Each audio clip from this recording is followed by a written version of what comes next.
저 비틀즈의 Come Together를 틀면서 시작하겠습니다. 그러니까 선생님 첫마디를 뭐라고 하냐, 그래 우리는 비틀즈지 이렇게 말씀하셨을 때 제가 그랬어요. 아, 우리 세대도 비틀즈지만 지금 친구들도 다 비틀즈를 좋아한다. 그래서 그 세계가 아마 같을 것이다 해서 제가 같이 함께하는 의미로서 비틀즈의 Come Together를 틀어달라고 했는데, 저는 빵빵하게 크게 나올 줄 알았더니 너무 작게 나와요.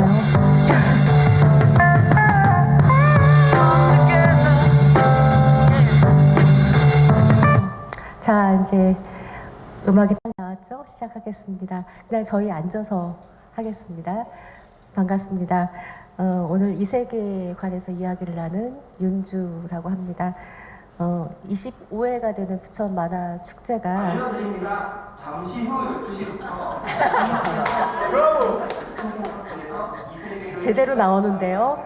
네. 관람객 여러분의 많은 관심과 참여 부탁드립니다.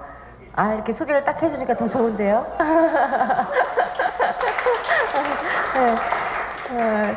사실은 이번 25회 그 부천 국제 만화 축제의 주제가 이 세계로의 출발, 이 세계에서 너무 마음에 들었어요. 그래서 이 세계라는 것은 다의적인 부분이 되게 많아서 재미난 이야기를 나눌 수 있겠다. 그래서 이렇게 흥미로운 이야기를 나눌 수 있게 돼서 참 영광입니다. 최근 우리나라는 지금 K-팝, 드라마, 웹툰, 아주 문화 강국으로 세계 이름을 떨뜨리고 있죠. 그 중에서도 가장 중심은 또 만화가 있다라고 저는 생각을 하고 있습니다. 만화를 중심으로 다양하게 확장되는 부분에 대해서 관심이 굉장히 많았는데요.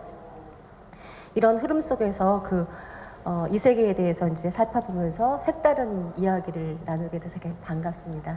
제가 Come Together 하면 우리 박수 치면서 시작을 해요. 자, Come Together.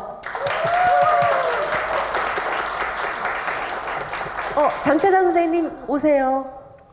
제가 지명했습니다. 선생님, 장태산 선생님이 또 이현 선생님이 하신다니까 오신 것 같아요. 이리 와주세요, 선생님. 자, 이 세계, 달을 이. 어떻게 생각하면은, 그러니까 만화가 갖고 있는 부분들은 지금 우리가 살고 있는 현실 세계가 좀 다르다고 해서 판타지 그런 쪽에서 어떤 이 세상에서 굉장히 화두가 되고 있어요. 일본에서도 이 세계에 관련돼서 많은 이야기를 하고 있고, 우리가 달을 이는 판타지에 대한 이뿐만이 아니라 다양한 것을 이야기를 한번 해보려고 해요. 만화가 갖고 있는 우리 판타지의 세상뿐만이 아니라 여러 가지 가치에 대해서 얘기할 텐데요. 자, 이 시간에 아까도 저희가 딱 앉았을 때 중심에 가장 빛나시는 우리 까치아파 이현수 선생님, 그 다음에 KBS 공영미디어연구소 유곤시 소장님, 그리고 레드브릭의 이상준 부사장님하고 같이 이렇게 앉았습니다. 근데 아마 이 안에서는 저를 아시는 분은 좀 계실 거예요. 그렇지만 모르는 분이 대다수일 것 같아요. 그래서 그러더라고요. 자기소개부터 하라고. 근데 제가 자기소개를 한 지가 너무 오래돼가지고 예전에 저를 복귀하면서 맞다, 내가 참 오덕이었었구나, 그 힘이 지금의 나를 있게 했구나라는 걸 저를 다시 한번 복귀를 하게 됐는데요. 저는 문화 덕후예요. 자신 있게. 그 중에서도 만화 덕후 출신이에요. 어렸을 때 정말로 오덕이라 할 수 있는, 정말 중학교 때도 그렇고, 저 나이가 조금 됐습니다. 캔디를 보기 위해서 책가방 집어 던지면서 매점에서 서서 막 울면서 보고 그러다가 나중에 제가 이 일을 하면서 정말 캔디 원작자 만들면서 즐거워하고 선생님들 모시면서 기뻐했었어요. 지금 1997년이니까 25년 전이네요, 벌써. 둘리로 이제 OSMU를 제가 시작을 했어요. 그래서 우리나라에 처음에 원서스 멀티유즈라는 OSMU가 굉장히 낯설었을 때 정말 맨 땅에 힐팅하면서 선생님의 응원도 받고 그러면서 제가 이제 출발을 했고, 지금 제가 창업을 하면서 둘리로 일을 하면서 만화가 갖고 있는 힘을 정말 몸소 체험을 했었어요.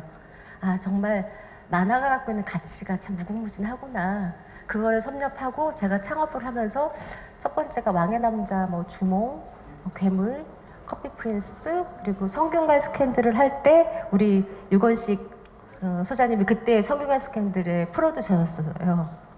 그때 이제 인연이 되고, 그리고 저는 사실 지역 이야기를 계속 하고 있었어요. 지역 문화 원형이라든지 이런 일을 하면서 어떻게 생각하면은 짧지만 굵게 영상 그리고 이제 뭐 게임 만화 관련된 확장을 하고 그 지역 기반의 일을 하면서 부천에 여기 이제 인연이 깊어요. 만화 클러스터가 그 생겨나는 그 현장에서 그걸 모든 거를 같이 봐왔었어요. 초창기 때.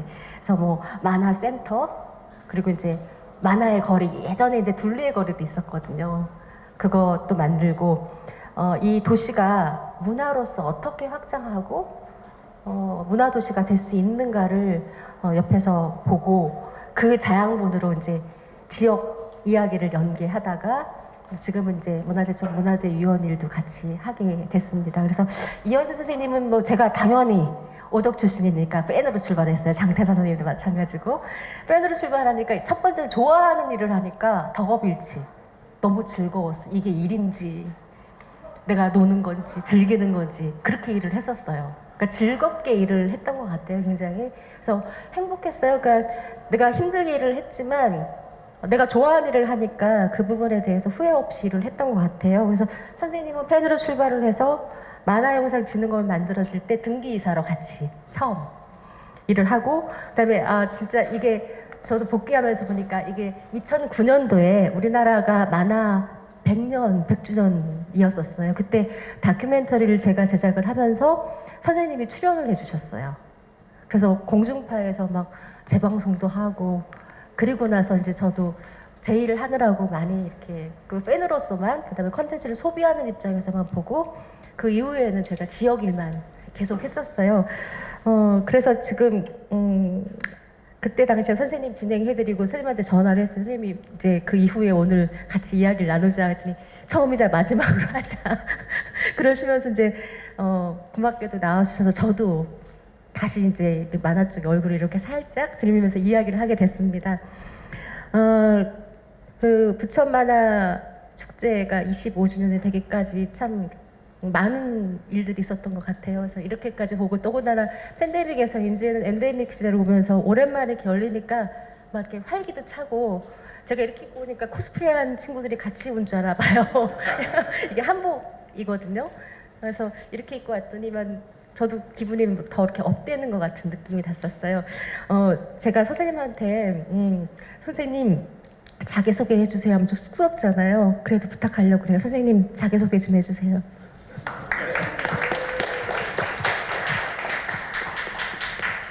43년째 만화를 그리고 있는 만화가 이현세입니다. 반갑습니다.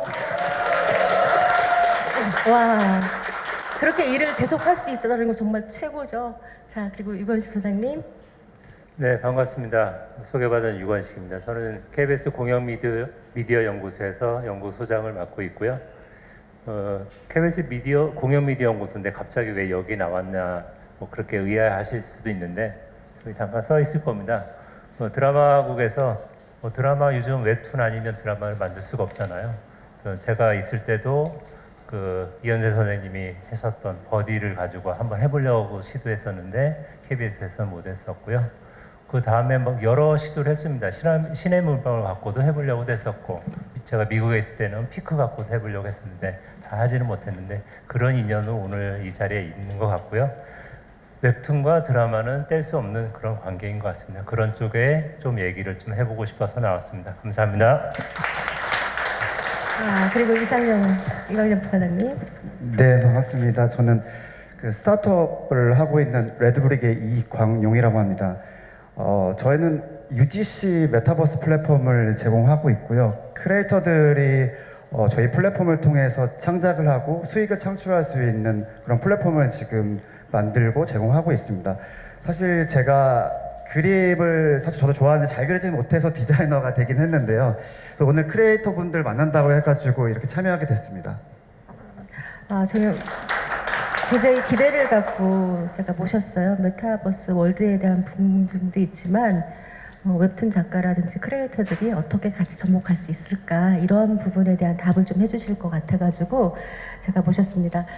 지금 보면은 이렇게 아까 제가 이 세계에 대해서 판타지 월드에 대한 부분도 있지만 여기 있는 네 사람을 가만히 보면 다 다른 것 같죠. 대한민국 대표의 전설의 만화가 그리고 정말 미디어 플랫폼의 어떤 그 전문가시고 메타버스고 전 지역 일을 하는 사람이고 다 다른 것 같아요. 하지만 문화를 기반으로 뭔가를 일을 하는 건 같고 더군다나 만화를 가진 그 애정은 같습니다. 그래서 다르거나 같은 이 네 사람이 지금 이야기를 하도록 하겠습니다. 저 이 세계 그냥 우리 세계예요. 지금은 그죠? 저희가 어떻게 그 웹이나 그 인터넷 기반 디지털 기반을 떼놓고 이야기를 할 수 없죠. 근데 선생님한테 첫 번째 제가 뵀을 때 질문한 게 있었어요. 선생님, 오문 같지만 웹툰 작가는 왜 하셨어요? 이렇게 유명하신 출판 작가님께서 장태 선생님도 똑같습니다. 웹툰 작가는 왜 되셨어요? 그러게요. 정말 이런 세상이 안 오기를 정말 바랬거든요.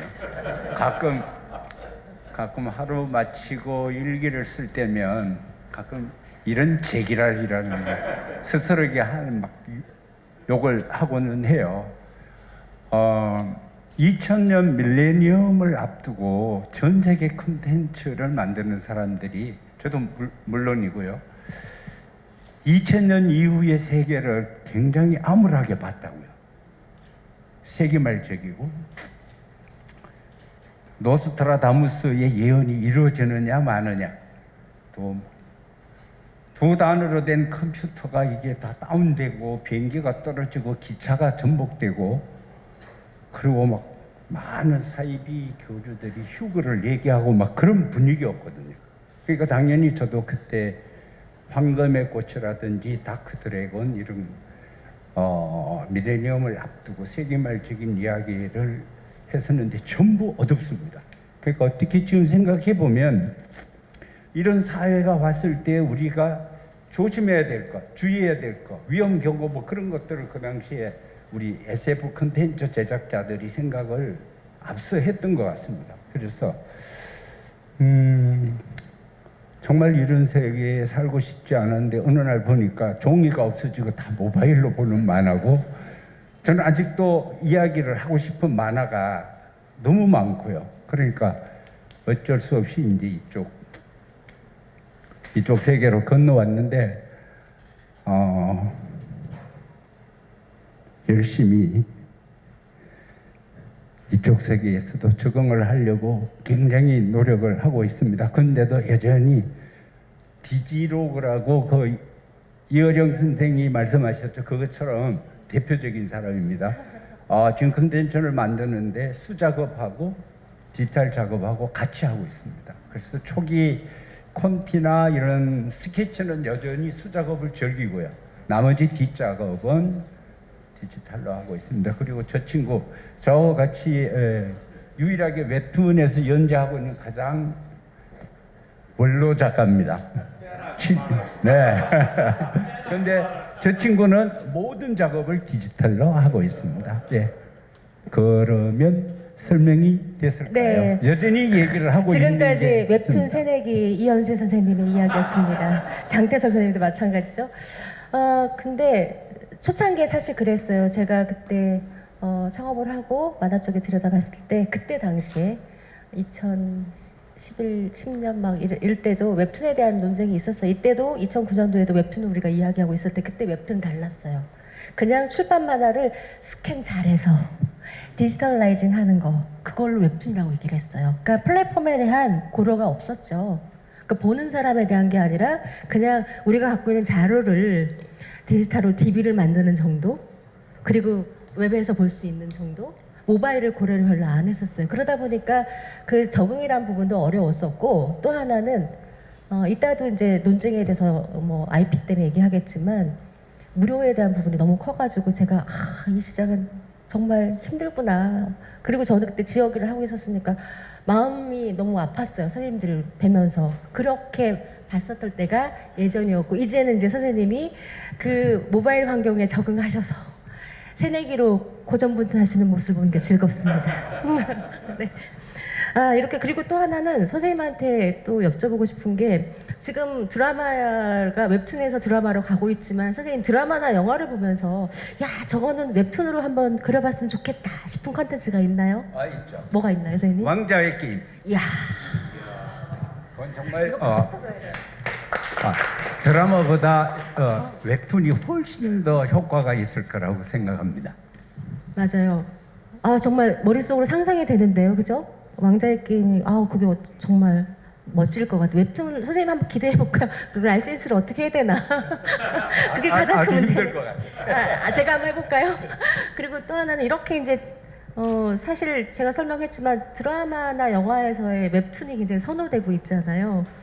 사실 아주 오래 전부터 제가 아까 설명했지만 창업하면서 왕의 남자나 괴물 주몽 때부터 저한테 제작사나 작가들이 물어본 게 맨날 그거였어요. 좋은 원작좀 만화에 없어? 그때부터. 근데 지금까지 이어져요. 다 만화에서 소재를 찾아요. 그거 아직도 진행형이거든요. 유건수 선생님 왜 그렇다고 생각하세요? 예, 저는 이현 선생님은 조금 더 질문을 하실 줄 알았더니 갑자기 저한테 넘어가서 준비가 안 됐는데요. 저도 이제 드라마국에서 오랫동안 이제 드라마 작업을 했는데요. 그 당시에도 이제 만화부터 이제 드라마를 하기 시작했어요. KBS 같은 경우는 이제 풀하우스가 이제 대표적인 거고, MBC 같은 경우는 궁, 요 두 개 작품이 제일 대표적인 이제 만화라고 생각이 되고요. 또 국뽕이라고 보통 얘기하잖아요. 예전에 각식탈 가지고 또 난리를 쳤었죠. 그것처럼 우리가 이제 만화를 원작으로 드라마를 많이 하게 되는 이유는 첫 번째는 저는 리스크 해지라고 생각을 해요. 한국말로 하면 위험 회피죠. 원작이 있으면 다음 스토리 넘어가는 너무 좋습니다. 당연히 이제 원작으로 치면 소설도 있을 거고요. 근데 소설보다 그 만화나 웹툰이 더 좋은 이유는 저겁니다. 미리 형상화를 시킬 수 있죠. 콘티 같은 예. 느낌이죠. 네. 그 드라마, 특히 이제 영화 같은 경우에는 영화를 다 풀로 찍으려면 전부 다 이제 씬 바이 씬으로 콘티를 다 그려놓고 그걸 어떻게 구현할 건지를 고민을 하는데요. 일단 그 웹툰이 있으면 그 장면들을 갖다 놓고 이렇게 스토리가 굴러갈 거야. 이렇게 하면 사람들이 이해하기가 너무 좋습니다. 그렇기 때문에 훨씬 더 빨리 결정을 할 수 있죠. 기본적으로 우리가 보통 이 오리지널이라고 하는 그런 그 드라마 대본이 있다고 치면 되게 오래 걸립니다. 왜 그러냐면 그걸 계속 내가 어떻게 표현을 하면 그 어떤 독자는 제일 나중이고요. 제일 중요한 사람은 이거를 판단할 수 있는 연출자, 그 다음에 그 방송사에서 이걸 결정할 수 있는 CP. 이 사람들이 결정을 하지 않으면 그 다음에는 못 넘어가잖아요. 근데 요즘에는 이제 이게 종편도 생기고 뭐 OTT도 생기고 있지만 그 사람 몇 사람들이 결정을 해줘야 그 다음에 작품이 들어갑니다. 그렇기 때문에 빨리 판단할 수 있는 힘이 있다. 그렇게 생각을 하시면 될 것 같고요. 하나만 더 말씀드리면 한국의 웹툰이 너무 좋은 것 같아요. 다양한 소재가 있잖아요. 그 소설도 그렇지만 무궁무진한 이 스토리가 많기 때문에 거기에서 하나를 딱 끄집어내면 그 다음에 그 스토리를 쫙 보여줄 수 있는 이 힘들 때문에 그 만화 웹툰이 정말로 드라마에서 좋은 소재라고 생각을 합니다. 저도 다 동감하는 이야기인데 특히 요즘에는 이렇게 공중파 이런 것보다도 OTT 쪽, 그죠? 그쪽에서 더 많이 이제 만화 원작을 찾고 있어요. 특히 이제 넷플릭스 오리지널 같은 데서 보면 네. 웹툰을 확보해서 뭐 지옥, 뭐 킹덤 워낙 많이 있고 지금 또 연상호 감독하고 최규석 선생이 이번에 이제 지옥 2도 확정됐더라고요. 그런 다양하게 이렇게 그런 OTT에서 이렇게 특히 만화 원작을 찾는 이유가 뭐라고 생각하세요? 네, 일단은 여기에 있는 그 만화 원작의 그 드라마들이잖아요. 그 오징어 게임은 아니죠. 예, 스위트홈 지옥 이런 부분들이 일단은 그 넷플릭스가 참 영리했다고 생각이 들어요. 넷플릭스가 한국에 들어오면서 그 새로운 이제 콘텐츠를 개발을 해야 되는데 기존의 한국 드라마는 로맨스 뭐 이걸로 거의 끝났잖아요. 지금도 마찬가지고 이 세계로 들어오기 위해서는 여기서 또 이 세계가 나왔네요. 이 세계로 들어오면 너무 어려운 거죠. 장악을 다 한 거예요. 기존 지상파, 그 다음에 이제 TVN이나 OCN 같은 경우에는 장르물을 했지만 그 이상으로 더 깊이 들어가지는 못합니다. 왜 그러냐면 그 한국에 있는 심의라는 게 있거든요. 이 뭐 여기 이제 이 전부 다 이제 청불 영화라고 하잖아요. 이 청불 영화 타겟들이 있습니다. 넷플릭스를 보면 전 세계에 2억 2천만 명이 있거든요. 그러니까 이 중에 뭐 5%만 잡아도 뭐 그 한 1,000만 명이 그 예를 들면 저 좀비물을 좋아하는 사람이다. 뭐 그 액션을 좋아하는 사람이다. 이런 사람들을 타겟으로 하면 성공합니다. 그 워낙 그 사람 좋아하는 사람들이기 때문에 1,000만 명이 뭐 50%만 봐도 500만 명이잖아요. 미국에서 가장 요즘 잘 되는 드라마도 600만 명이 넘어가기 어렵습니다. 그렇기 때문에 넷플릭스는 자기에 맞는 타겟을 그 선정을 하고요. 그 선정에 맞는 좋은 스토리가 여기 있는 이 웹툰 그 원작이라는 거죠. 그게 가장 저는 컸다고 생각이. 그러면 이제 심의에서 자유로움, 그죠? 아까 이제 청불 그런 부분이 있다면 사실 심의하면 또 이화영 선생님이 하실 말씀 많잖아요, 그죠? 선생님 심의 가슴을 탁 치죠? 끔찍하죠. 제가 가장 심의와 관련된 그 전쟁을 한 게 40살 때인데요. 천국의 신화 때문에. 그러니까 그 태초에 동물과 인간이 구분되지 않았던 시대의 이야기를 걸어갈 때 저는 이제 원시인들의 스케치라고 얘기를 했고, 이제 검찰에서는 포르노라고 얘기했죠. 뭐 뱀과 여자가 결혼했다 이런 거를 형상화시켜 놓으면 수간이고, 네, 뭐 이렇게 집단 그 성행이고 그 동물 속의 생활이 이런 것 때문에 이제 부딪혔던 전쟁인데 6년을 끌었죠. 그러니까 40의 시작에서 끝나고 나니까 50이 됐더라고요. 그러니까 물론 심의를 가지고 그 법정에서 다툴 때 당연히 이제 더 이상 판검사들한테 그 빌미를 주지 않기 위해서 작품 당연히 제 스스로가 좀 미리 사전에 검열을 자체 하죠. 심의. 자기 검열을 하죠. 그러니까 아무래도 작품 전체가 이제 힘이 떨어지고요. 그리고 끝나고 난 뒤에는 보니까 40살 때의 세상을 보는 눈하고 50의 세상을 보는 눈하고는 제가 사상과 이런 것들이 바뀌어 버리더라고요. 그러니까 천국의 신화의 최고 비극은 뭐냐면 심의 때문에 잘려나간 것도 비극이지만 1부와 2부와 3부가 작가가 세상을 보는 눈이 다르다는 거죠. 예를 들면 뭐 역사는 투쟁의 결과야 이렇게 30대에 생각을 했으면 50대는 아니다. 역사는 순리에 의해서 진행되는 거다. 이렇게 바뀌어버리니까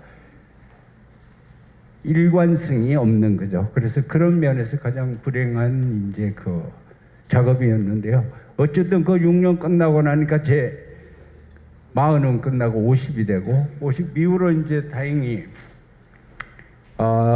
제가 심의를 더 이상 논쟁거리가 되지 않았는데요. 그때 이랬던 것 같아요. 제 그 심의 그 투쟁 이후에 이제 공권력도 소설과 소설과 영화뿐만 아니라 만화가들도 함부로 보면 안 되겠구나. 그때는 희생양이었거든요. 마녀사냥이에요. 만만하면 이제 만화 쪽을 잡았었거든요. 근데 이제 그 이후에 그쪽이 좀 조심하는 것 같고요. 그리고 다행히 후배들도 더 이상 표현 자유에 대해서는 그렇게 스트레스를 안 받았던 것 같습니다. 우리가 컨텐츠를 만들 때 제일 적이 뭐냐면 자유로운 상상력이 차단되는 거거든요. 그러니까 여기 소장님이 여러 가지 우리 그 웹툰의 경쟁력을 얘기도 해주셨지만 또 그 부분에 제가 생각하는 경쟁력은 역시 이 소설이나 드라마나 영화보다는 웹툰이 훨씬 자유롭고요, 표현이.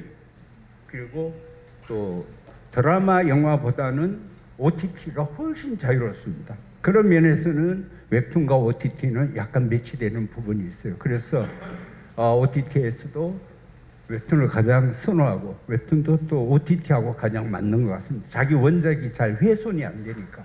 다른 방송, 이런 공영 방송을 하게 되면 이렇게 많이 훼손당해요. 그런 부분들도 존재하는 것 같습니다. 제가 볼 때는. 그러니까 그 만화의 그 역사 중에서 보면 심의하고 투장을 하고 아팠던 그 기억들이 많은 것 같아요. 아주 오래전의 기억이 또 나네요. 이제 제가 하늘 세미나를 하게 됐었어요. 그때 우리 만화 컨텐츠하고 이제 그 일본 만화 컨텐츠하고 이제 이야기를 하게 됐는데 이제 우리에게 시비 얘기가 나왔어요. 예를 들어서 둘리 같은 경우에도 어린이가 어른한테 대드는 게 안 되니까 공룡이 탄생한 거거든요. 그랬더니 일본 애들이 이해를 못 하는 거예요. 뭘 그렇게 하냐 그랬더니 내가 그때 세미나 때 그 얘기를 했어요. 일본은 전후에 복구하느라고 정신이 없어가지고 만화를 들여다볼 틈이 없었어요. 그러니까 제지할 수가 없었죠. 먹고 살기 바쁘니까. 그리고 우리는 유교적인 습관도 많이 있고 하다 보니까 더 많이 있었고 거기는 또 더 상상력이 많고 많은 장르가 많이 있었잖아요. 좀 더 표현이 자유로웠지만 선생님들은 되게 힘들었던 그 기간들이 있었던 거예요. 그래서 어떻게 생각하면 그게 발판이 돼주고 그 이후에 만화라는 산업이 성장하고 지금도 아까도 문화강국의 중심에 그 만화 웹툰이 오다 보니 아까 선생님께서 함부로 하지 않아야 될 여기까지 왔을 때는 그 선배와 그리고 지금 같이 그리고 뼈대를 만들어주는 새롭게 진입하는 모든 사람들의 힘이 다 녹아서 지금까지 온 거라고 생각하고 각광을 받는 거라고 생각을 합니다. 지금 또 넘어가게 되면 선생님도 이제 OTT에 대해서 했는데 특히 이제 글로벌 OTT 같은 경우가 더 한국 콘텐츠 오징어 게임도 나왔지만 관심이 많아요. 그래서 그 글로벌 그 OTT나 이런 쪽에서 한국 콘텐츠에 대해서 관심을 갖고 또 더 성공 요인이라는 게 있을 것 네. 같거든요. 그게 뭐라고 생각하십니까? 예, 제가 미국에 한 3번에 걸쳐 생활을 했는데요. 2003년에는 이제 버클리 가서 공부 좀 했었고, 2011년에 UCLA에서 공부를 했고요. 2015년에 가서는 이제 KBS 아메리카 사장을 하면서 했었는데, 점차적으로 바뀌어요. 이 사람들이, 리액션들이 바뀝니다. 처음에는 외국 애들이 저희를 껴주지도 않았는데요. 2003년에는 잘 안 껴줬고 2011년에 갔더니 올드보이가 있다고 사람들이 막 저만 보면 수업 받는 나 올드보이가 있으면 이렇게 친하게 막 지냈고요. 그 다음에 2015년에 갔더니 이제 드라마를 봤다고 심지어 제가 했던 성균관 스캔들도 봤다고 막 이렇게 하면서 환영을 해주는데 기본적으로 외국에 이제 많이 통하는 스토리들은 보편성이 분명히 있는 것 같아요. 여기 있는 오징어 게임 같은 경우에 예를 들면 그런 것 같습니다. 우리 길가메시 서사시라고 아시잖아요. 얘의 원류, 영웅 신화. 얘는 보통 모든 나라들이 골고루 다 있습니다. 그래서 기본 스토리에다가 뭔가 새로운 거 얘기를 하잖아요. something new라고 얘기를 하는데 얘를 가미를 하면 훨씬 더 수용성이 높게 생각이 됩니다. 오징어 게임에 있는 게임들이요, 전 세계 거의 다 있답니다. 그렇기 때문에 그런 부분들을 조금씩 새롭게 가미를 하다 보니까 할리우드에서 우리 걸 찾는 거고요. 미국 역사 되게 짧잖아요. 그러니까 소재가 다 고갈이 돼서 더 이상 미국에서 스토리를 만들어낼 수가 없습니다. 그러다 보니까 요즘에는 한동안에 중국 얘기를 되게 많이 했었죠. 근데 중국과 미국과 지금 관계들이 별로 안 좋고, 그러니까 새로운 대체물을 찾고 있는데 넷플릭스가 여기서 결정적인 기여를 한 것 같습니다.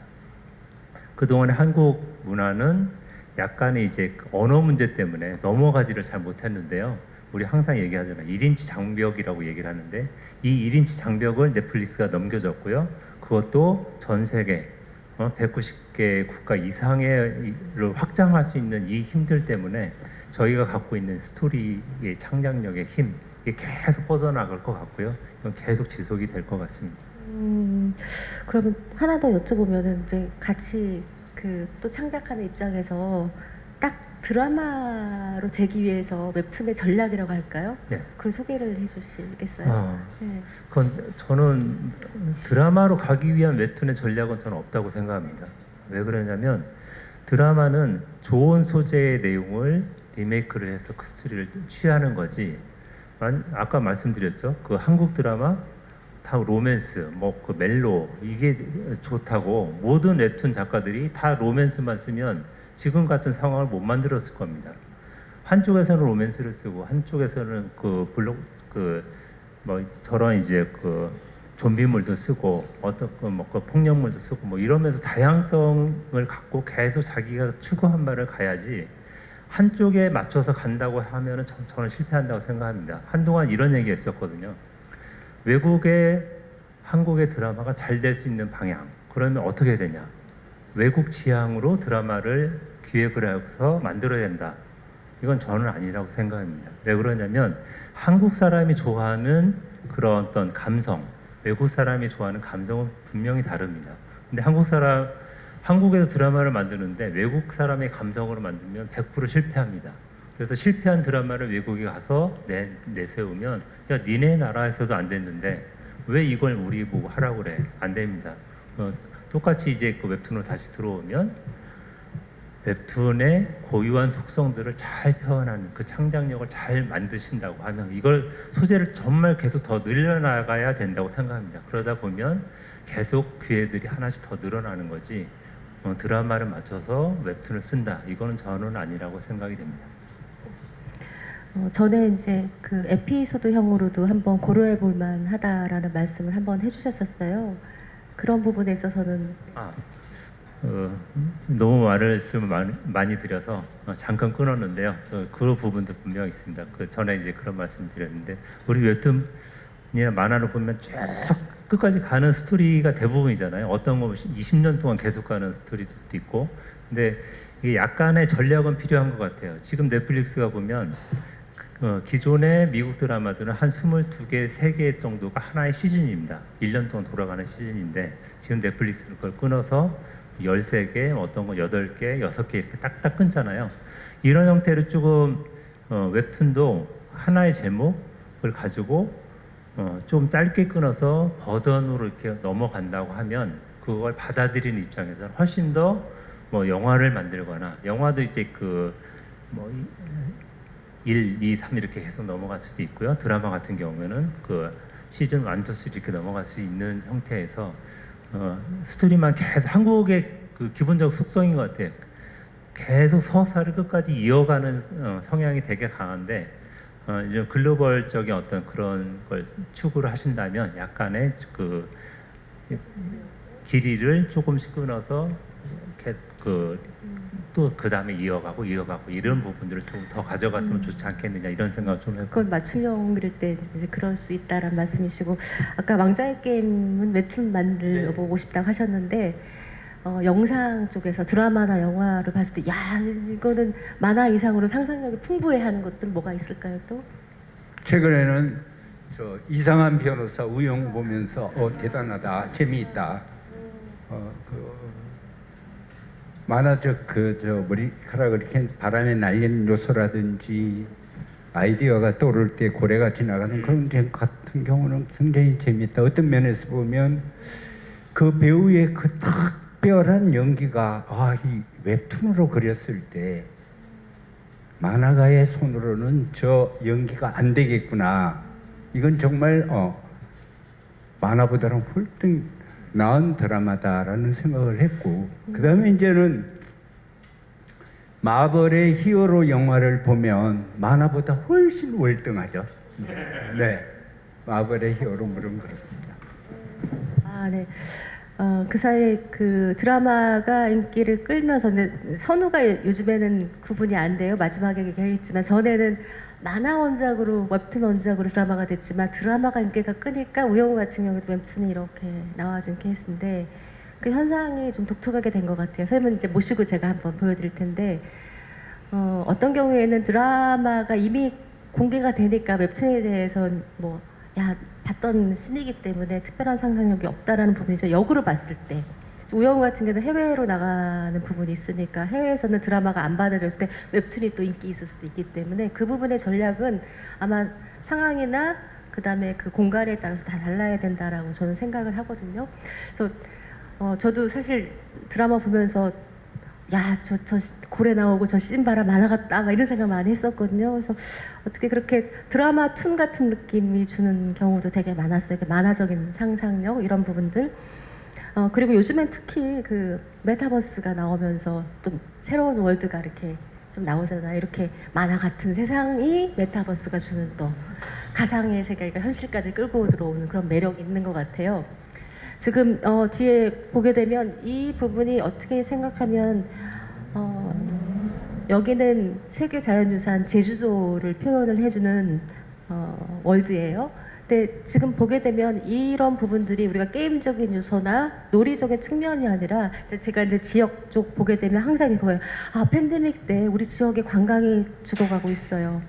나중에 이게 잘 됐을 때 올 수 있는 그 월드를 만들어 달랄 때 메타버스가 참 인기가 많은 거예요. 이렇게 이제 이제는 다른 측면에서도 지역 연계라든지 그다음에 각각의 어떤 비즈니스 장르에서도 이 메타버스가 굉장히 인기를 끌고 있는데, 그래서 제가 특별히 어렵게 모셨어요. 자기소개하면서 제가 모신 분이에요. 그래서 사실은 저는 관심 있었던 게 그거예요. 유명한 메타버스 플랫폼에 대한 부분도 있지만 그 메타버스 플랫폼에 대한 설계를 하시는 분이고 또 스타트업이란 부분이 되게 매력적이었었어요. 그러면 우리 그 젊은 층에서도 또 새로운 이야기를 들을 수 있지 않을까 해서 했는데, 저는 레드블릭이라는 이름도 되게 독특했어요. 뭐 해외에 있는 이름하고도 비슷한 부분도 있지만 레드블릭이라는 그 사명도 되게 재밌고, 그 레드블릭이라는 그 플랫폼에 대한 소개를 한번 해주세요, 사장님. 네, 일단 저희 회사 이름이 레드브릭입니다. 레드불스 많이 먹어서 레드브릭은 아니고요. 레드는 저희 용감한 브레이브를 뜻하고 브릭은 공간을 뜻합니다. 그래서 용감한 크리에이터들이 모여서 기회를 가져가자라는 목표로 저희가 레드브릭이라는 이름을 만들었고요. 그래서 저희가 처음에 이 플랫폼을 만들게 된 계기는 저는 어떻게 보면 웹툰이 만화의 어떤 진입 장벽을 낮췄다고 보거든요. 그런 의미에서 메타버스 혹은 소프트웨어 게임을 창작할 수 있는 크리에이터 중심의 시대가 저는 곧 올 거라고 생각을 했고, 그게 누구나 소프트웨어를 만들 수 있게 해드려야겠다. 저는 사실 아까도 말씀드렸지만 만화를 잘 못 그리지만 조력하는 거는 되게 재미있어 하는 것 같아요. 그래서 크리에이터들이 잘 되는 세상을 만들 수 있게 내가 할 수 있는 게 뭐가 있을까 하다가 저희가 처음에 이제 소프트웨어 창작을 좀 할 수 있는 그 플랫폼이 MIT하고 레고에서 만든 스크래치라는 플랫폼이 있습니다. 그 스크래치 플랫폼은 초등학생들이 모여가지고 게임도 만들고 거기서 어떤 소프트웨어도 만드는 걸 이제 관찰해 보면은 되게 미래지향적이라는 생각을 사실 했습니다. 왜냐면 거기서 각국의 국적에 있는 친구들이 모여가지고 거기서 나는 기획자 할 거야, 나는 뭐 캐릭터를 만들 거야, 이런 부분이 되게 재밌다라는 생각이 들었고, 이제 한국에 이제 우리도 이런 거 한번 만들어 보면 좋겠다라는 생각으로 이제 시작을 하게 됐고요. 사실 웹툰을 많이 갖고 와서 저희 컨텐츠를 만들어 보고 싶어요. 근데 저는 영상 드라마, 여기 소장님도 말씀하셨지만 저희는 메타버스는 게임이라고 보진 않고, 저는 내부에서도 콘텐츠를 만들고 있지만 저는 경험 디자인이라고 표현을 하고 있습니다. 어떻게 우리 메타버스 상에서 상호작용을 통해서 경험을 어떻게 제공할까, 어떤 그 사회의 구성원에 대한 역할, 그리고 이런 것들을 어떻게 메타버스 상에서 나도 떠돌이 카치가 될 수도 있고, 나도 둘리가 될 수 있고, 고길동이 될 수도 있고, 이런 부분을 좀 다양하게 컨텐츠를 이제 만들어 보고 싶다는 생각을 계속 하고 있고, 네, 그런 생각을 가지고 지금 서비스를 이제 준비하고 있습니다. 네, 제가 두 분에게 좀 질문드리고 싶은 거는, 혹시 메타버스 관련된 서비스를 이용해 보신 적 있는지가 좀 궁금했었습니다. 선생님, 제가 먼저 할까요? 네네. 30년도 넘었는데요. 제가 처음으로 장태산이라는 친구하고 같이 게임방에 갔는데, 저 친구가 100원 가지고 노는 동안 저는 5,000원을 썼어요. 뭐 하셨습니까? 그때 갤러그 넘어가서 제비우스 두두두두 처음으로 입체 게임이었거든요. 파리만 잡다가. 그래서 그날 이후로 게임에 대한 트라우마가 생겼는데, 제가 트라우마를 굉장히 무서워하는 편이에요. 그래서 메타버스는 포켓몬고도 해본 적이 없고요. 또 트위터라든지 인스타그램 하지 않습니다.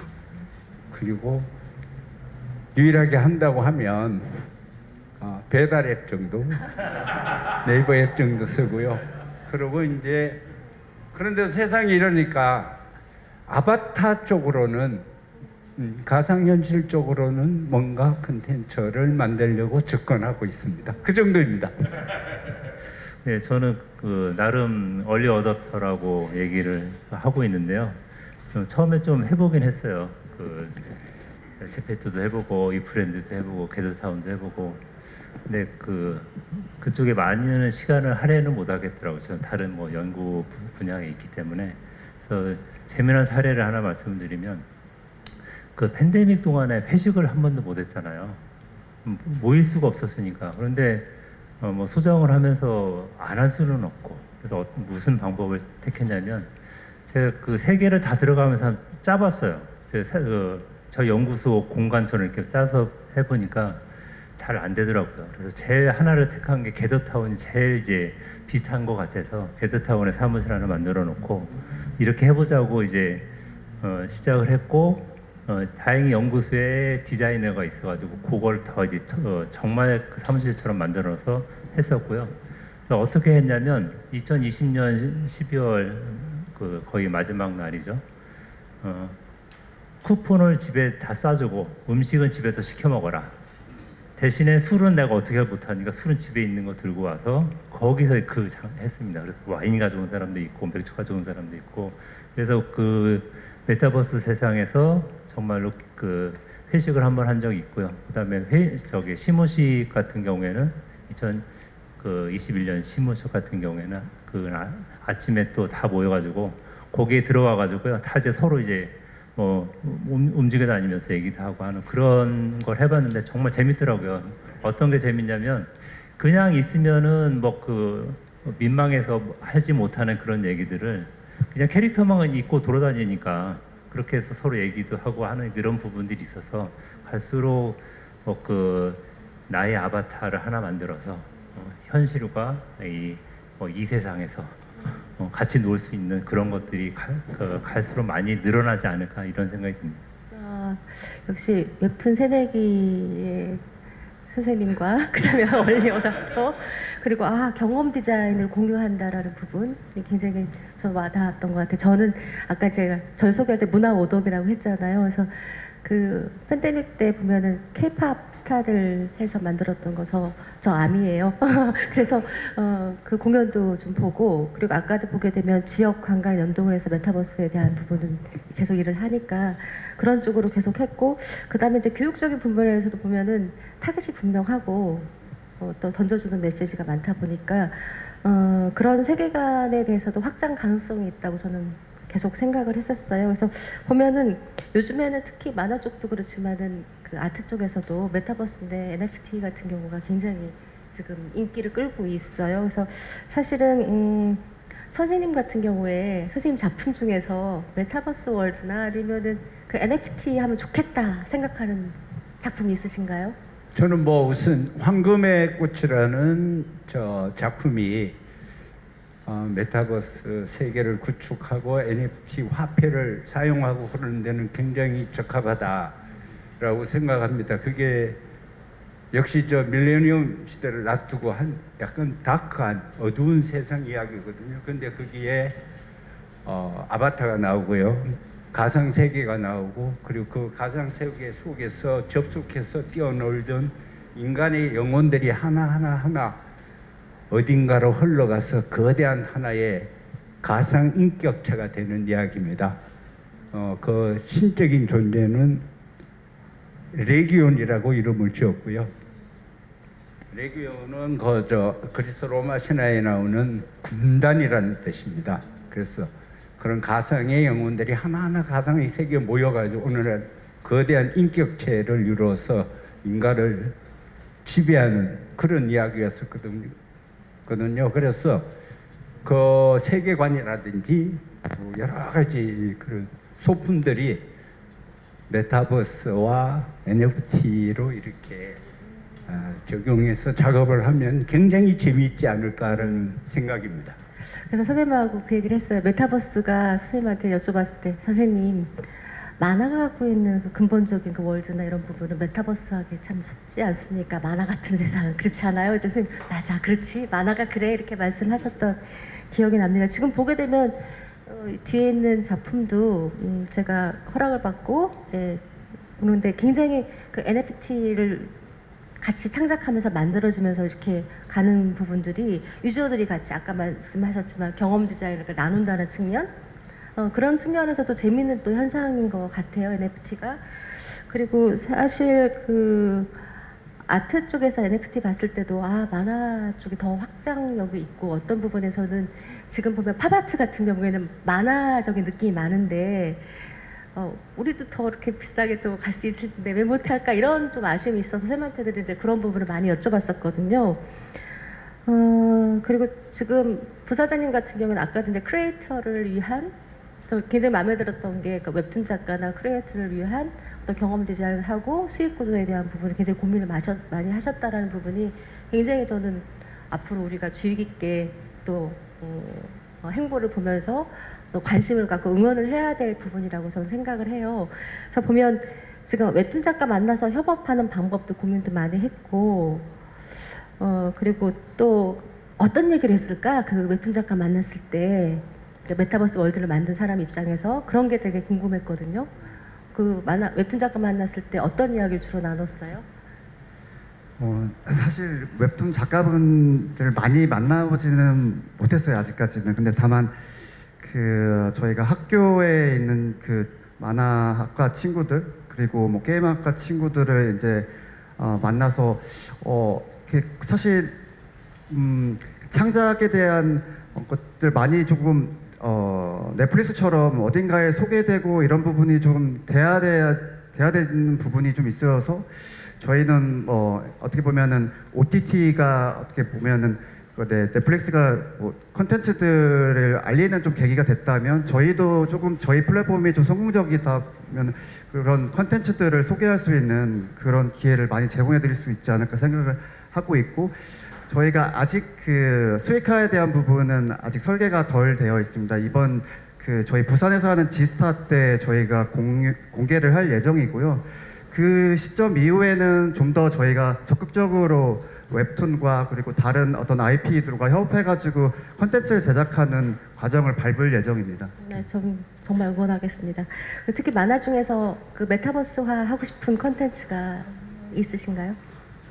일단은 이현세 작가님 제가 팬이라서 뭐 떠돌이 카츠도 그렇고 여러 가지 남벌도 그렇고 저는 그 이현세 작가님의 어떤 그 컨텐츠를 아까 마블 얘기도 하셨지만 이렇게 멀티버스 형태로 이렇게 공간을 이동하면서 다양한 역할을 제공할 수 있는 그럼 이현세 작가님의 월드를 한번 만들어 보고 싶다는 생각을 좀 하게 돼서 따로 좀 한번 연락을 드리고 싶습니다. 네. 박수.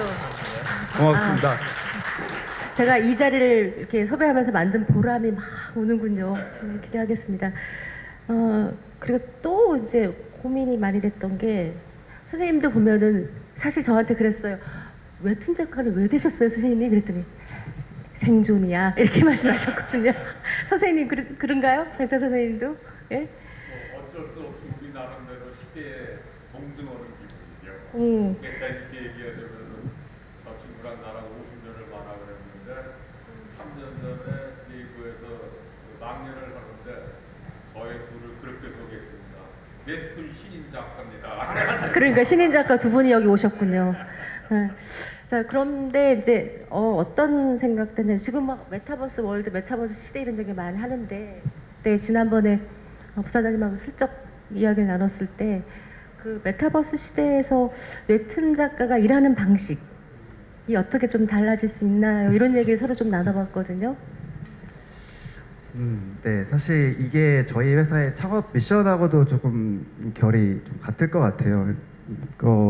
어떻게 보면은 저희가 메타버스 얘기를 하고 있지만 저희는 웹3 회사고 최근에 뭐 코인 문제로 인해서 안 좋은 면이 많이 부각되고 있지만 사실 웹3라는 게 탈중앙화의 형태이고 그리고 기존의 이제 플랫폼 기업의 어떤 그 기회야 어떤 그런 것들을 나눠 가지자는 목적을 갖고 있기 때문에 웹3에서는 크리에이터들이 저는 일하는 방식도 조금 달라질 수 있다는 생각을 가지고 있습니다. 특히 웹3에서 다오라는 형태가 어떻게 보면은 공동체의 구조를 갖고 있거든요.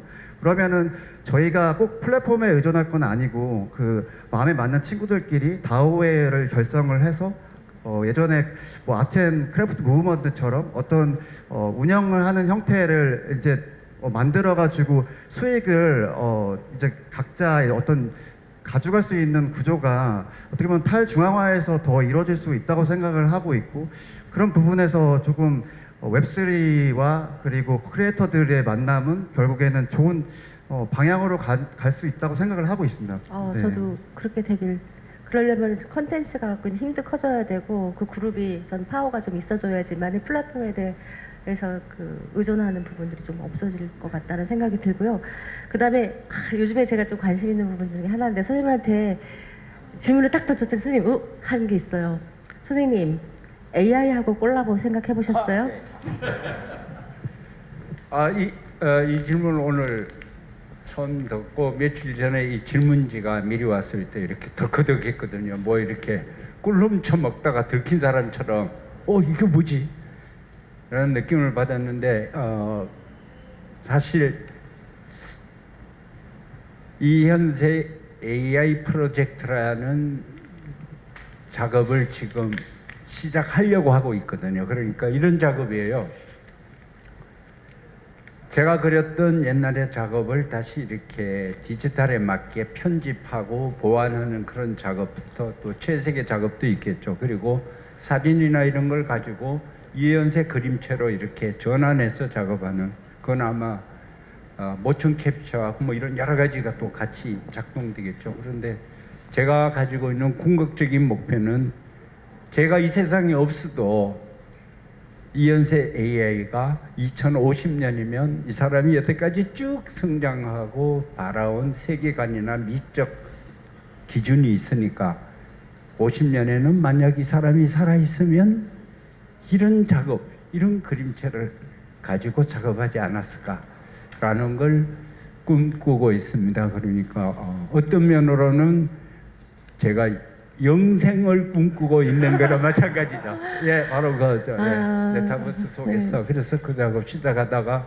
우리 윤주 대표님한테 들킨 것 같아가지고 세상은 끔찍한 거구나 이런 생각을 저는 했죠. 좀 예측을 했어요. 이제 다 아시는 프로젝트도 제가 설명을 하겠지만 두 가지 측면이 있는 것 같아요. 이렇게 선생님 말씀하신 대로 크리에이티브한 부분이 있고, 또 하나는 창작자들이 환경을 편안하게 해주는 쪽에 AI가 양쪽이 다 있는 것 같은데요. 뭐 이미 뭐 네이버에서는 우리가 눕기라 그러죠. 배경화면 없애주는 거라든지, 그 다음에 이번에 보니까 뭐 국제적으로도 논문도 막 발표하고 이미 그런 환경에 접어들었다라는 부분이 있는데, 그걸 넘어서는 게 이제 선생님이나 이렇게 말씀하시는 부분인데요. 좀 생각할 부분이 되게 많은 것 같아요. 선생님한테도 제가 질문을 몇 개 했었어요. 근데 앞으로 좀 나와줄 텐데, 지금 뭐 이미지 생성으로 AI가 만들어지는 거는 어차피 딥러블링이라든지 여러 가지 측면에서의 데이터가 쌓이다 보니까 그런 부분이 생겨요. 더 두려운 건 이런 거죠, 선생님. 막 선생님이나 아티스트들은 막 3일 그릴 거를 얘는 막 20초, 30초 그려내는 거예요. 텍스트만 넣으면은 막 나오는 거예요. 그게 어떻게 되게 되면은 저작권이 없는 예전에 뭐 고흐나 뭐 아주 유명한 아티스트들, 저작권이 없는 쪽에 대한 학습이 된 걸 쓸 수가 있으니까 그거를 학습한 데서 나와주는 이미지가 굉장히 훌륭한 부분들에 대해서는 질투가 나죠, 인간으로서는.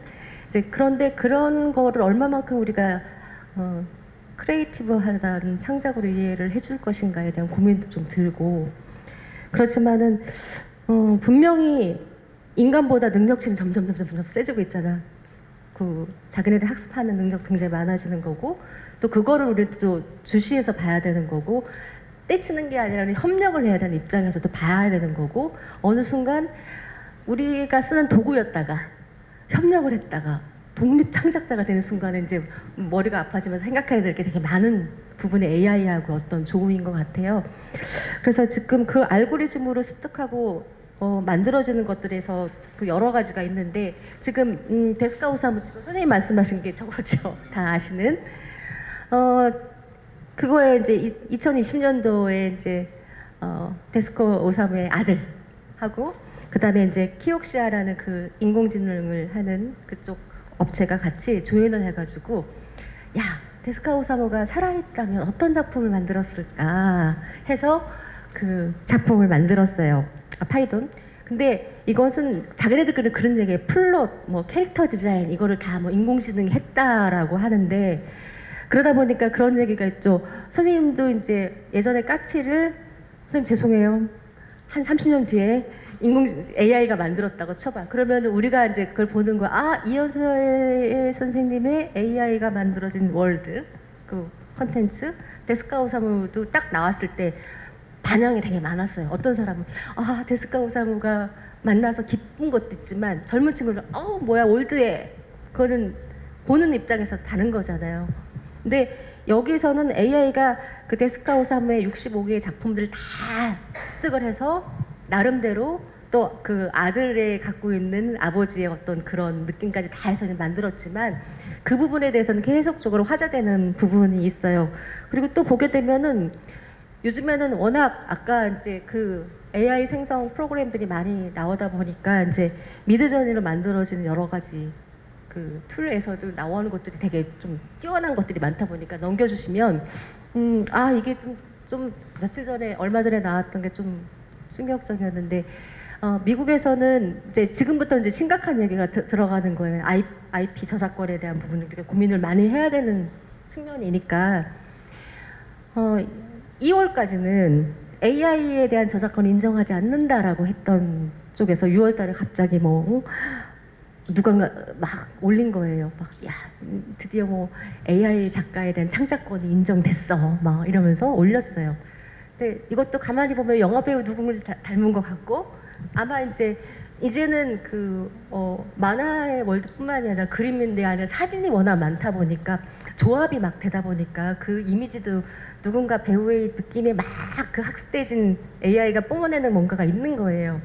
그런데 또 저 부분을 가만히 들여다보면 AI가 만들었다고 써서 냈지만 창작자의 이름은 사람이에요.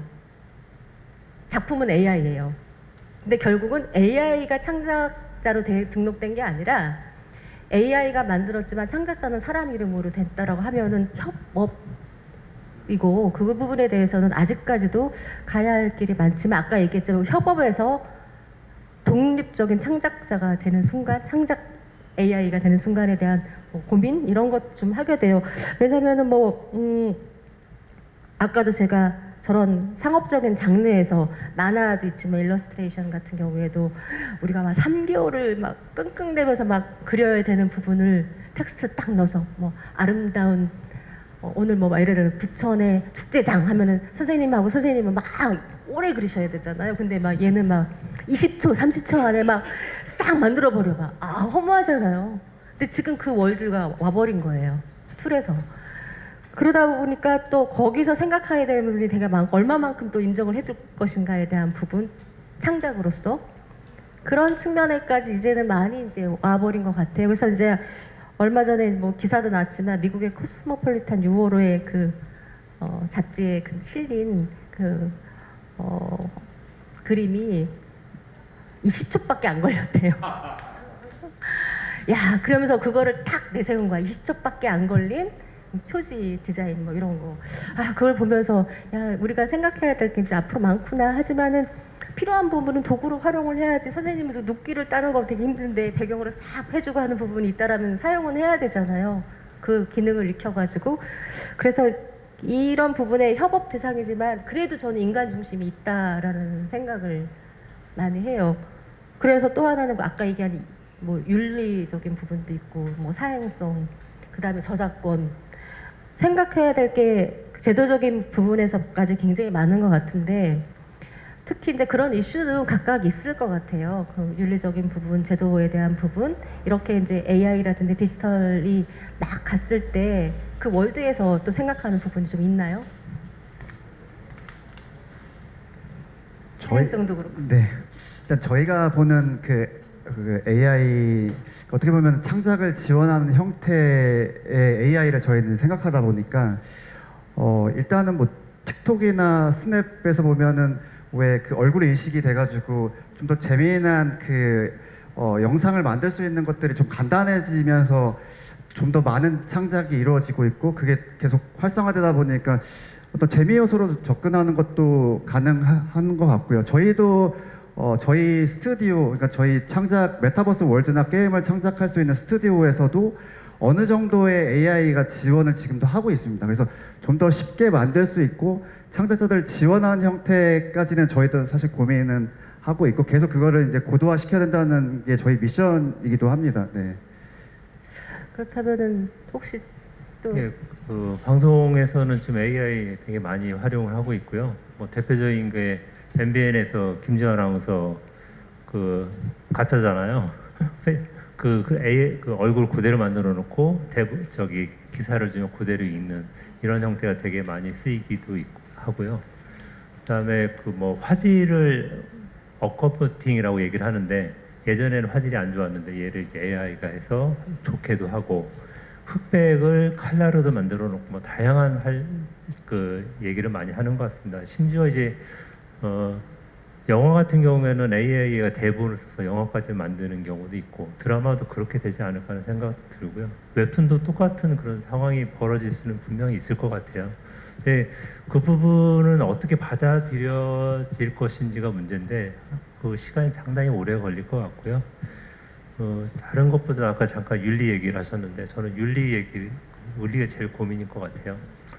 그 트롤리 딜레마라고 얘기하죠. 뭐 기차가 선로로 가는데 브레이크가 고장이 났어요. 앞에 5명이 서 있는데 그냥 가면 5명을 치는 거고 그 앞에 이제 선로를 바꾸는 그 조종사가 있는데 걔를 이제 얘가 막 탁 제끼면 이쪽으로 가면 되는 얘는 한 명밖에 안 죽어요. 누구를 죽여야 되느냐? 이런 그 딜레마들이 계속 생길 텐데요. 이거에 대해서는 결국 인간이 판단할 수밖에 없는 것 같고 그런 부분들을 계속 그 케이스 스터디를 하면서 뭔가를 이제 하나씩 만들어 가야 이 AI를 어떻게 우리가 그 활용하는 도구지 AI가 주인이 되는 건 아닌 것 같거든요. 이런 부분들을 계속 염두에 두면서 만들어 가야 될 것 같고요. 부탁드리고 싶은 것은 항상 만화가 앞서가는 것 같아요. 상상력이 되게 무한하잖아요. 그래서 예전에 그렸던 만화가 지금 다 현실이 되고 이런 것들인데 만화를 그릴 때 그런 부분들을 너무 앞서가지고 어떻게 하시면 그 친인간적인 인간성을 잃지 않는 그런 이제 그 기준으로 조금 만화를 좀 그려주시면 미래에 사람들이 조금 더 AI가 주인이 되지 않는 그런 세상을 만들지 않을까 하는 그런 생각이 좀 들었습니다. 선생님은 또 덧붙일 말씀 있으세요? 그러게요. 그러니까 참 이거는 생각할수록 마음이 복잡하더라고요. 그러니까 예를 들어서 AI가 분명히 그런 많은 창작을 하겠죠. 그러니까 이제는 그림을 좀 못 그려도 글을 좀 못 써도 여러 가지 프로그램을 이용해 가지고 누구나 만화를 만들 수 있고 그릴 수 있는 그런 세상이 온다는 거잖아요. 그러면 누구나 그릴 수 있는 세상이라는 게 참 멋진 세상이기도 한데 다른 한면으로 보면 통제하기도 힘든 세상이 오고 정말 예술가가 되고 싶은 사람의 힘이 무기력해지는 부분도 있는 거거든요. 고집이 있으면 있을수록 더 불리하잖아요. 그러니까 그게는 뭐 지금 벌써 시작이 되고 있습니다. 지금 웹툰 형태를 보면 제작 형태를 보면 개인이 훨씬 불편합니다. 그러니까 작가주의 정신을 가지고 독립 웹툰을 그리려고 하는 사람이 훨씬 삶이 힘든 거예요. 일주일에 한 번 연재하는 건 분명히 지켜야 되고요. 최소한 80컷 이상이 들어가야 잊혀지지 않고 포만감이 채워지는 거예요. 그 다른 뭐 격주, 월주간 더 높은 퀄리티의 작품을 다 연재해봤는데 서비스에서 줬거든요. 그 전부 지금은 다 일주일에 한 번 올리는 걸 기본으로 하고 있습니다.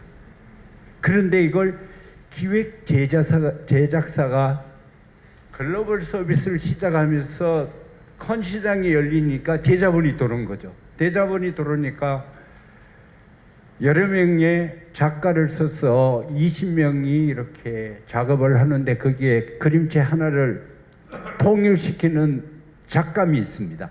그 작가님이 전부 그림 하나를 통일시킵니다. 그리고 잘 아시겠지만 로맨스 판타지의 그림 화풍은 K 웹툰의 그림체가 딱 정형화되어 있습니다. 뾰족한 턱에 일자코에 큰 눈에 15등신, 20등신이 정해져 있는 거예요. 그러니까 이건 뭐냐면 레이어를 많이 깔고 개인은 아무리 해도 레이어를 5개, 6개 이상 깔 수가 없습니다. 시간적인, 물리적으로 안 되니까. 근데 제작사는 그걸 레이어를 30개, 40개도 깔 수 있어요. 그러니까 그 밀도가 엄청나게 차이가 나는 겁니다. 그러니까 독자는 우리가 마블 히어로 영화를 보면서 그래도 우리나라 독립자본으로 만든 이 정도 액션이면 괜찮지 않아라고 봐주지 않잖아요.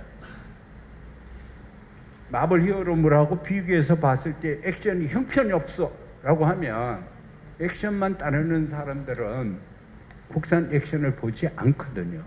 그러니까 웹툰도 지금 그런 시점에 와 있는 겁니다. 그러니까 작가주의 성향이 강한 작가일수록 작업을 하기도 힘들고 퀄리티도 떨어지고 삶도 어려워진다는 거예요. 벌써 이게 와 있는 거거든요. 자, 그럼 AI면 누가 유리할까요? 예술가보다는 AI를 프로그램화시켜서 그걸 잘 쓰는 사람이 더 유리하고 한 명의 프로그래머나 이런 사람이 덤비는 것보다 40~50명의 작가가 덤벼서 하는 것이 훨씬 더 넓은 세계를 더 밀도 있는 작업을 할 수 있겠죠. 이제 여기서 생길 때 우리가 생각할 수 있는 게 너무 많은 거예요. 뭐 작가적 실업자, 뭐 고용의 안정 문제, 빈부 격차, 그리고 저작권 문제. 자, 40~50명이 여기에 덤볐을 때 저작권은 누가 가질까요? 당연히 기획 제작사가 갖습니다. 그리고 개인들은 그 콘텐츠를 어떻게 요리하든지 간에 결정할 권리가 없는 거죠. 그건 회사가 다 리딩을 하죠. 대신에 거기에 투입된 감독들에 대해서는 소정의 로열티를 지불하겠죠. 그러니까 그걸 더 크게 보면 너무 좋은 이 좋은 세상 반면 한쪽 어두우면은 거대한 프로그램이라는 공장 속에서 AI가 전체를 이렇게 다 관할하는데 그 밑에 수많은 예술가들이 각자 작업을 하고 있는 그림도 우리는 상상하는 거죠. 선생님이 그 아까 밀레니엄 때 상상했던 게 또 겹쳐지는 것 같은데 사실 그 데스카 프로덕션 같은 경우에도 그 일이 가능했던 게 저작권을 그쪽이 갖고 있었으니까 만든 거거든요. 네. 그래서 제가 저작권에 대한 부분도 굉장히 중요하다, IP 이런 부분도 있고 사실 저는 이제 수많은 자료랑 막 싸우는 직업이에요. 지역 조사하다 보면은 옛날에 막 우리나라의 고지도에서부터 지역 자료를 다 봐야 되거든요. 그래서 생각해요. 야, 이거를 누군가가 AI가 정말 잘 빨리 제가 보는 것보다 더 정확하게 해볼까 했는데도 조선왕조실록도 틀린 게 많거든요. 그럼 일일이 그것도 제가 다 봐서 이제 며칠 전에 이제 그 하멜에 관련된 걸 봤더니 실록에는 38명이 살았다고 하는데 실제 36명이었었거든요. 실록도 틀려서 그거 보고 하게 되면 틀린 경우가 많기 때문에 수많은 팩트 체크를 또 해야 돼요. 그리고 저 같은 경우에도 이제 이 AI 쪽에서도 이제 관심이 많고 그거는 어떻게 생각하면 편리한 부분도 있지만 더 나은 뭔가의 그 퀄리티도 생각을 하는데 우리가 이 시간이 굉장히 중요하지만 다음 시간이 이어질 것 같아요. 작가들의 환경, 그 스튜디오 환경에서 이루어지고 있는 여러 가지 부분들이 아마 그 다음 시간에 이어지고 있어서 다음 시간에 좀 심도 있게 얘기 들어보게 되면 선생님이 말씀하시는 거 그 창작자들의 어려운 부분 요즘에도 사실 제가 마음 아픈 게 기사를 볼 때마다도 저도 사실은 글을 쓰고 또 뭔가를 일을 프로젝트를 하면 마감에 시달리거든요. 근데 왜 그럴까요? 마감이 돼야지만 글이 나오고 그전에는 막 구상만 해요. 근데 내일이 마감 땡이야. 그러고 이렇게 땡하기 직전에 3시간이 제일 글이 잘 써져요. 기획도 마찬가지고. 근데 그런 것처럼 마감에 시달리는 사람들의 심정도 그렇고 또 그렇게 계속 뭔가를 창작하는 입장에서는 어려운 부분도 되게 많이 있어서 그 환경이 되게 좋아져야겠다. 그러기 위해서는 우리가 제도적으로 뭔가 있어줘야 될까. 그거에 대한 어떤 답은 다음 시간에 좀 한번 또 선생님들한테 들어보면 되게 좋을 것 같다. 선생님 정말 중요한 말씀을 해주셨거든요. 그게 보면은 AI하고의 어떤 우리가 대등하게 부분뿐만이 아니라 협업을 우리가 영리하게 잘하면서 우리 편에서 그 도구로서 잘 활용하고 협업하는 쪽에서 그러니까 이용하는 부분. 그래서 제가 여쭤봤어요. 그 전에 이제 얘기했을 때 코딩을 못해도 되나요? 뭐 이런 것도 여쭤봤었거든요. 왜냐하면은 그 기술적인 부분에 대해 어려운 부분이 이제 있다고 생각해보면은 장벽이 있다고 생각하는 분이 많은 거예요. 메타버스 같은 경우에도 쉽게 했을 때 내가 크리에이터로 들어갔을 때 아니면 나중에 AI가 같지만 코딩을 못해도 되는 건가요? 제가 여쭤봤었거든요. 그런가요? 그런 부분도 되게 중요하다고 생각하고 기술적으로 자기가 몰랐을 때도 활용할 수 있을까? 예.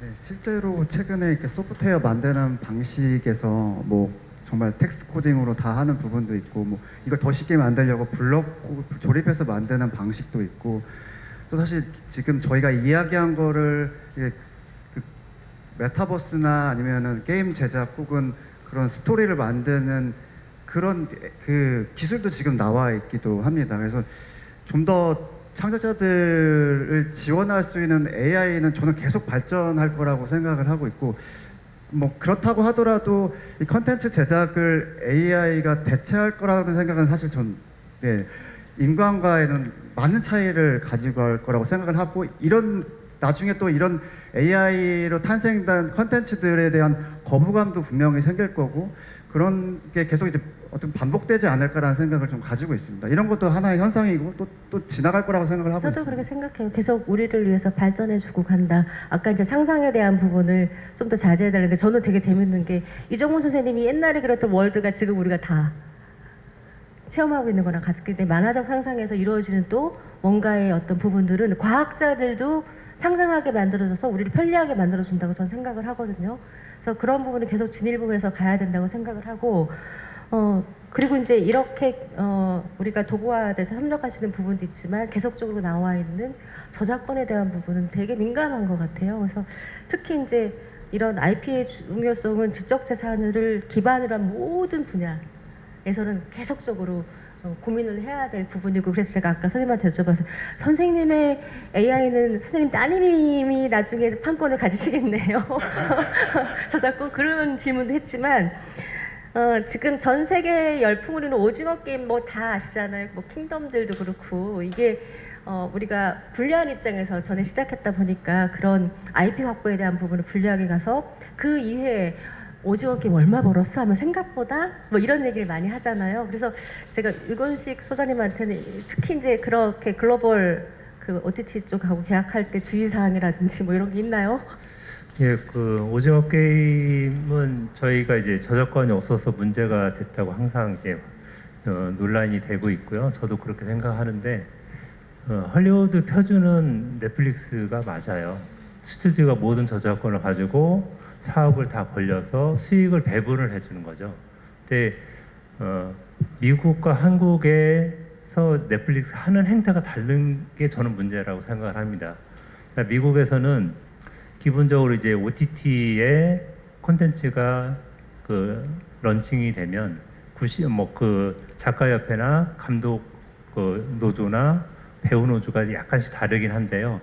한 90일 이후까지도 계속 그 콘텐츠가 있다면 수익 배분을 해줘야 된다고 룰이 돼 있어요.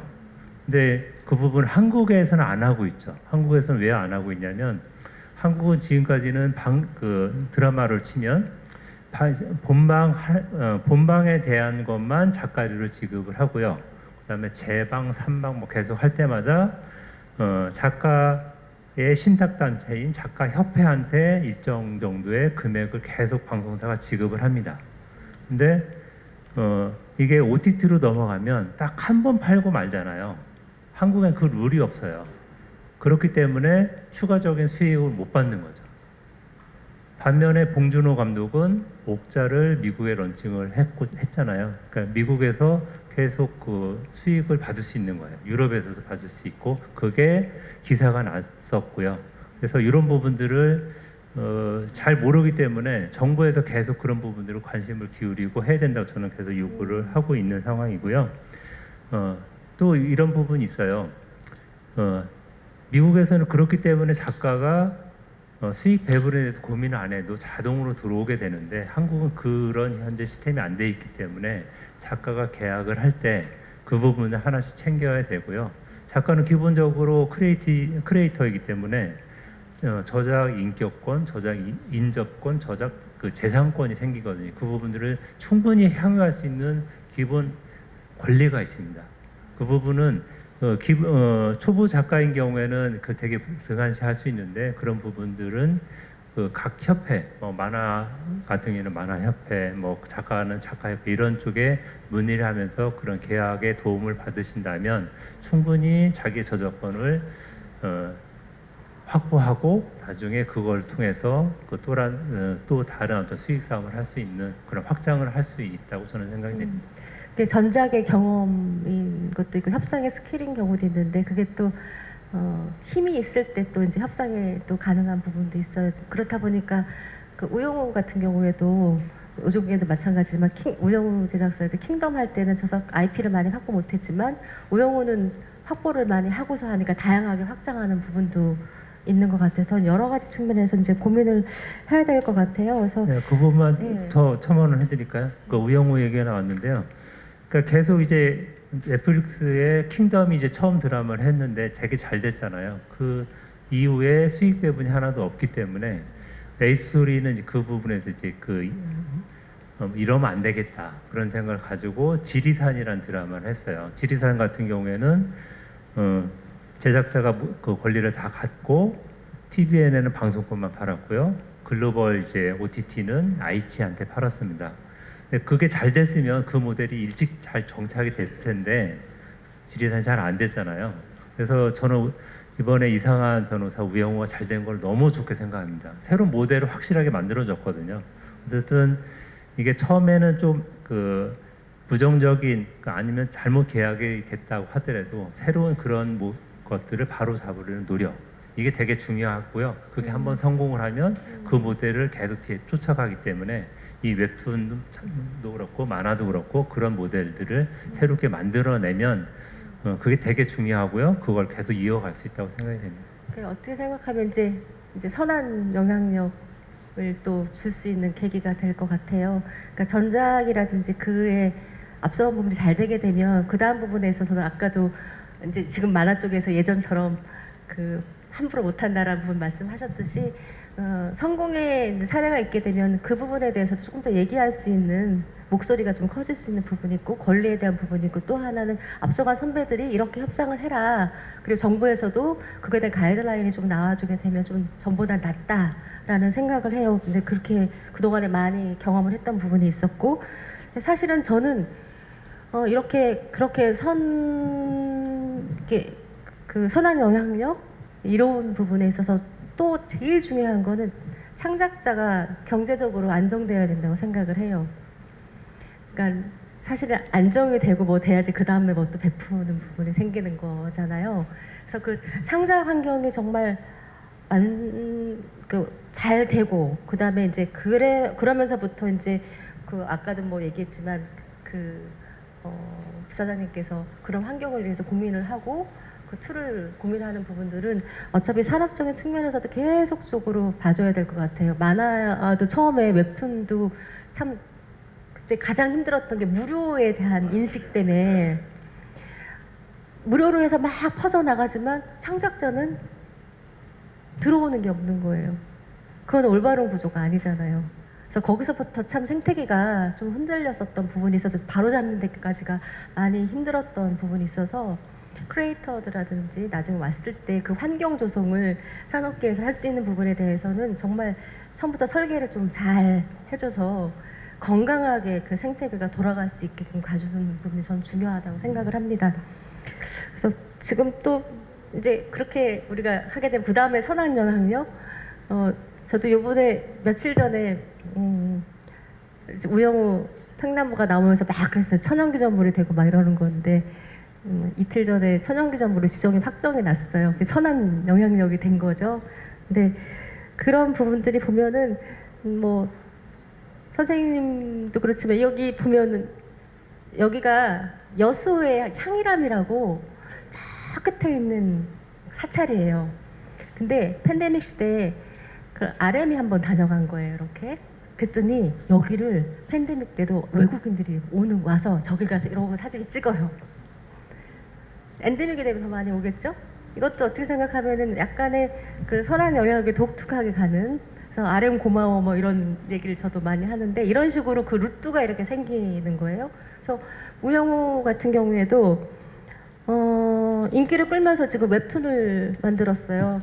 선생님 이제 웹툰이 이게 우영우 웹툰이거든요. 그 드라마가 익숙한 부분이 있고 먼저 나와서 있지만 딱 넘기면 지금 밑에 우영우 팽나무가 부스가 나왔어요. 그래서 그 천연기념물 되는 거 기념물을 해가지고 이제 이렇게 소통하는 부분.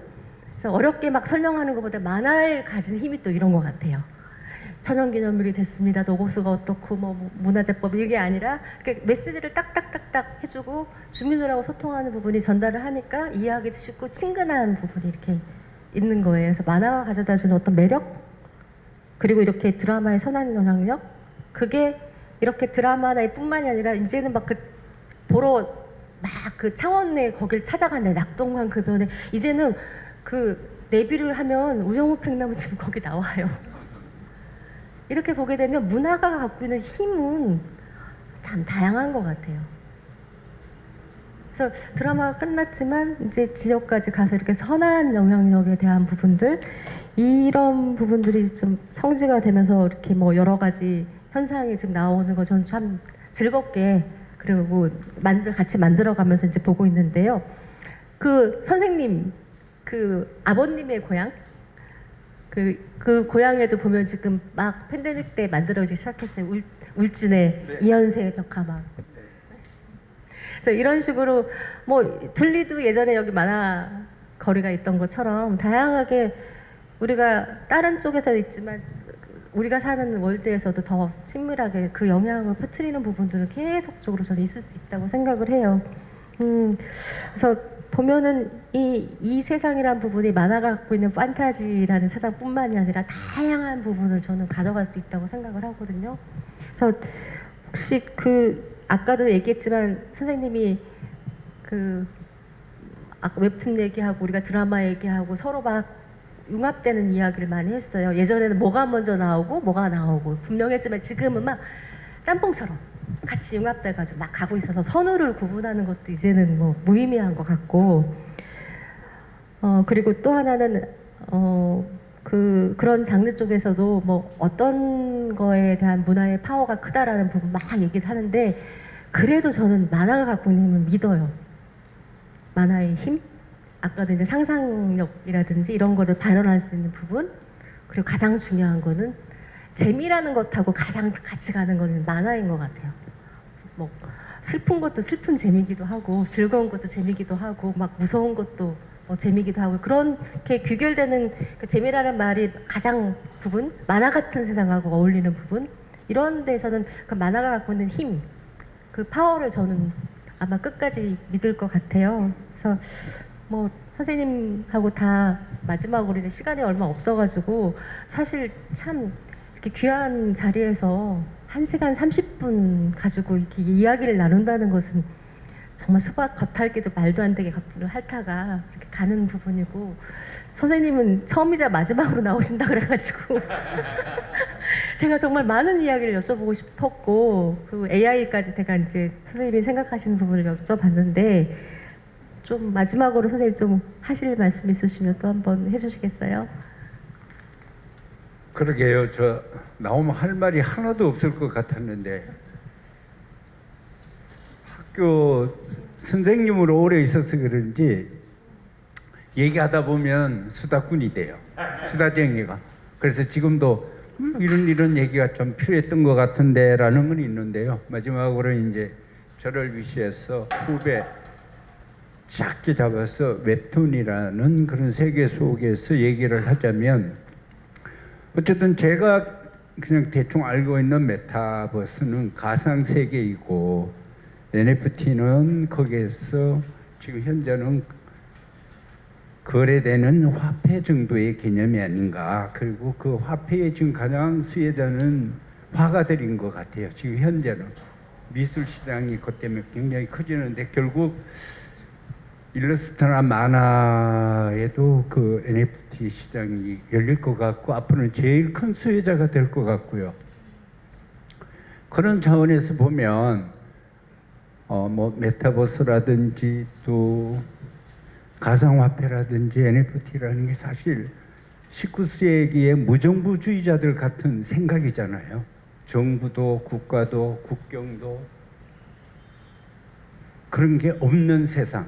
그래서 통용되는 그럼 지금 우리 웹툰의 세계도 좀 그런 가치관, 그러니까 대한민국의 가치관이라기보다는 인류 본연의 어떤 그 가치관이라든가 사상을 가지고 적어도 존 레논이나 밥 딜런, 생텍쥐 베리 같은 어떤 그런 철학을 가지고 웹툰에 앞으로 접근을 좀 해야 되지 않을까. 그러면 국경도 뛰어넘고 글로벌한 그런 컨텐츠를 만드는데 도움이 되지 않을까라고 감히 생각합니다.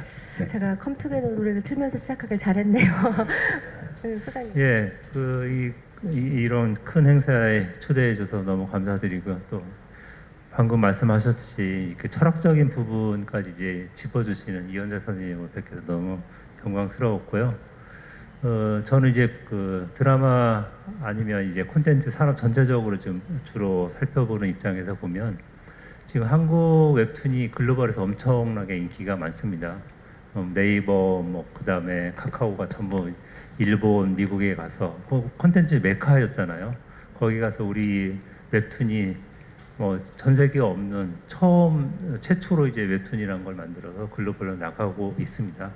여러분의 그 미래는 정말 무궁무진하다고 저는 생각이 들고요. 한국 되게 좁잖아요. 한국에 얽매이지 마시고 좀 글로벌로 나가서 쭉쭉 뻗어나갔으면 좋겠습니다. 아까도 뭐 AI 얘기 나왔지만 이 언어적인 장벽은 AI의 도움을 받으면 글로벌에 나가서 얼마든지 할 수 있는 그런 세상이 열리는 것 같습니다. 오늘 저는 이제 드라마 하면서 이제 웹툰 뭐 만화하고 연결이 많이 됐지만 오늘 이렇게 그 만화인과 같이 하는 자리가 돼서 되게 반갑고요.